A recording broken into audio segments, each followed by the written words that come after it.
우리가 월 1,000만 원을 번다는 그 기술직에 대한 어떤 불편한 진실에 대해서 좀 한번 이야기를 해볼까 해서 영상을 찍게 됐습니다. 코로나 시대를 지나면서 특히나 이제 인테리어, 리모델링 시장에 대한 수요, 관심이 상당히 높아졌죠.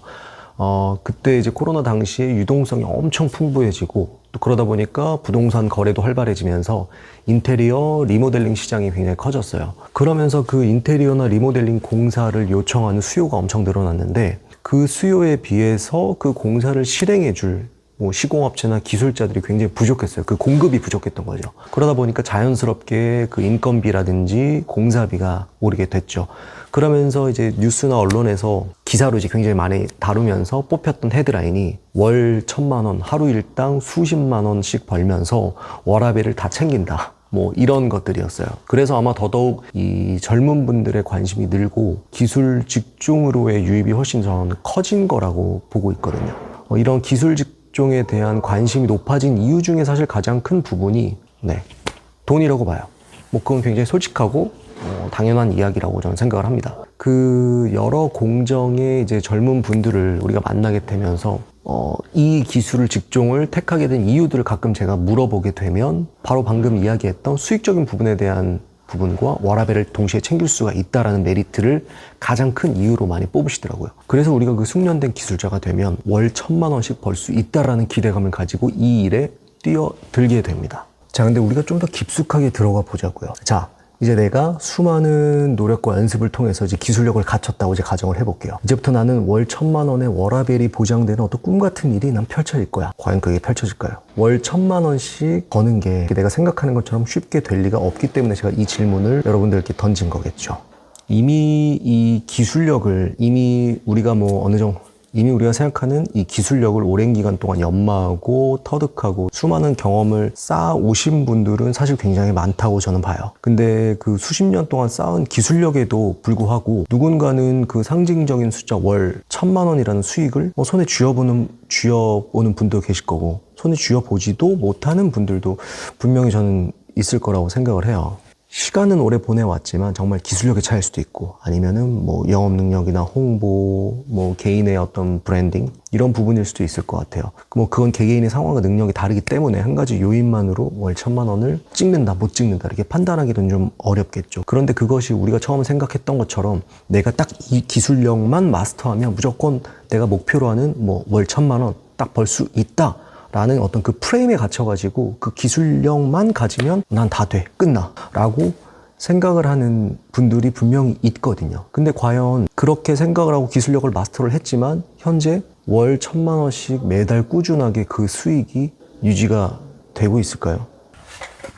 자, 그러면 우리가 월 1,000만 원을 벌기 위해서는 한 달에 어느 정도 일을 해야 될까요? 실제로 숙련된 기술자의 경우에 주말 없이 한 달 동안 내내 풀 근무를 해야만 1,000만 원 정도의 수익을 가져갈 수가 있습니다. 물론 그렇게 됐을 경우에 야근이 없다라고 하면 주말은 없어도 저녁이 있는 삶은 보장을 할 수가 있겠네요. 근데 여기서 이제 우리가 생각해야 될 게 내가 버는 매출이 1,000만 원.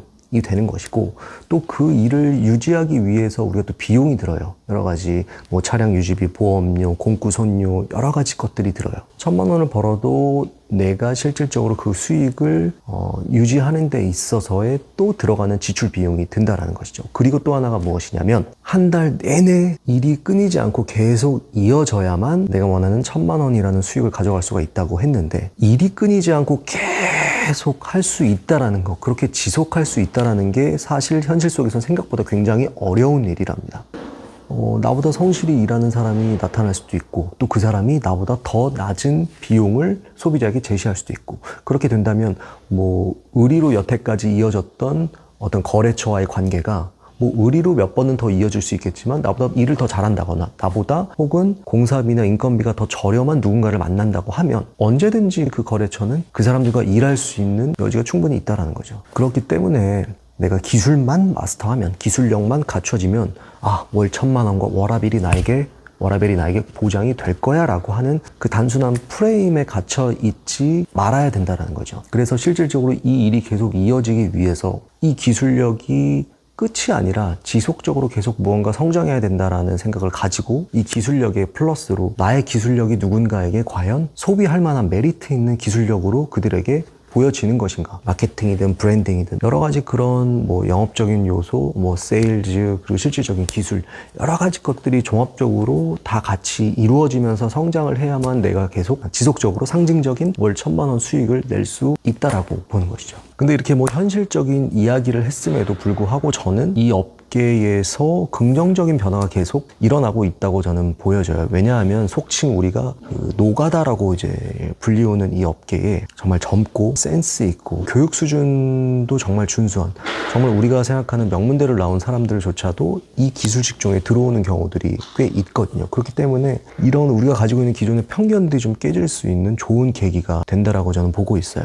기술직에 종사하는 이제 요즘 분들 같은 경우에는 기본적으로 본인의 이 복장에 대해서 굉장히 신경을 씁니다. 이 작업복이죠. 실제로 일을 할 때 입는 옷인데 종사하고 있는 그 직종의 어떤 공정의 전문성을 좀 더 살려서 보여주려고 하고 표현하려고 하고 멋을 좀 더 살려서 멋스럽게 옷을 입으려고 해요. 제가 전에 한번 이제 리뷰에서 올려드렸던 영상이 하나 있어요. 블런드스톤이라는 이제 해외 브랜드의 그 작업화 부츠인데 굉장히 기능성도 가지고 있고 디자인도 너무 이뻐서 제가 애용하고 또 샀기 때문에 한번 리뷰를 올렸던 적이 있었는데, 신발 한 켤레에 작업할 때 신는 신발이지만 뭐 15만 원이 넘고 20만 원이 넘는 그런 신발들도 요즘 이 기술 직종에 종사하시는 분들은 과감하게 소비를 하더라고요. 외국 같은 경우는 이 워크웨어 브랜드가 굉장히 대중적으로 잘 이렇게 퍼져 있는데 우리나라는 여태까지 그러지는 않았었지만 지금 보면 우리나라 대기업에서도 이 워크웨어 브랜드를 런칭을 해가지고 옷부터 신발 정말 다양한 아이템들을 실제로 런칭해서 팔고 있어요. 그렇기 때문에 저는 이러한 이 업계의 변화가 굉장히 긍정적이고 바라보는 사회적 시선들이 훨씬 높아질 거라고 저는 생각을 해요.